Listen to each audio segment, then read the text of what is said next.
Captain Hiram Cox, যার নামে কক্সবাজার জেলা নামের উৎপত্তি, সেই মানুষটা একসময় আশ্রয় নিতেন এই বাংলোতে।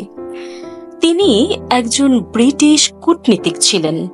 তাকে এ অঞ্চলে শরণার্থী সমস্যা নিরসনের জন্য তৎকালীন পালঙ্কির, বর্তমান কক্সবাজার, মহাপরিচালক হিসেবে নিযুক্ত করা হয়। দাপ্তরিক কাজ এবং আশ্রয়ের জন্য তখন এই বাংলো বাড়িটি নির্মাণ করা হয়েছিল। তিনি আরাকান শরণার্থী এবং স্থানীয় রাখাইনদের মধ্যে বিদ্যমান পুরনো সংঘাত নিরসন ও শরণার্থী পুনর্বাসনের চেষ্টা করেন। কিন্তু কাজ পুরোপুরি শেষ না হওয়ার আগেই ম্যালেরিয়া আক্রান্ত হয়ে এই বাংলাতেই শেষ নিঃশ্বাস ত্যাগ করেন।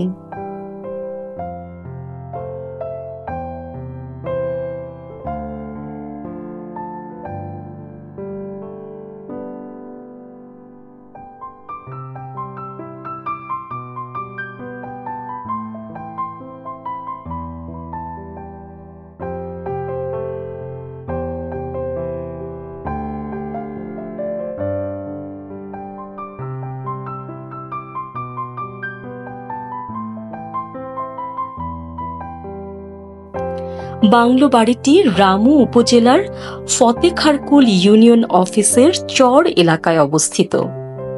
কক্সবাজার শহর থেকে এটি 25 কিলোমিটার দূরে। সেখানে যেতে হলে প্রথমে পৌঁছাতে হবে রামু চৌমোহনী স্টেশনে।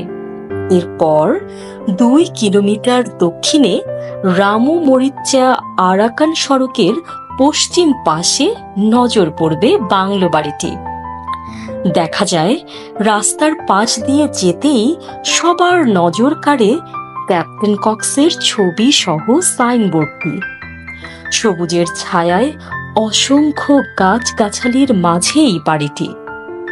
দর্শনার্থীদের সুবিধার্থে বাইরে বসার জন্য রয়েছে 2টো সিট। বাড়িটির অভ্যন্তরে ঢুকতেই চোখে পড়বে স্মৃতিফলক। সেখানে ক্যাপ্টেন কক্স ও বাড়িটির ইতিহাস উপস্থাপন করা হয়েছে। বাংলোটি নতুনভাবে সংস্কার করেন রামু উপজেলা প্রশাসন। আগে জেলা পরিষদ বাংলো নামে পরিচিত থাকলেও এখন কক্স সাহেবের বাংলো হিসেবে পরিচিত।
নিউজ ডেস্ক, সংযুক্ত।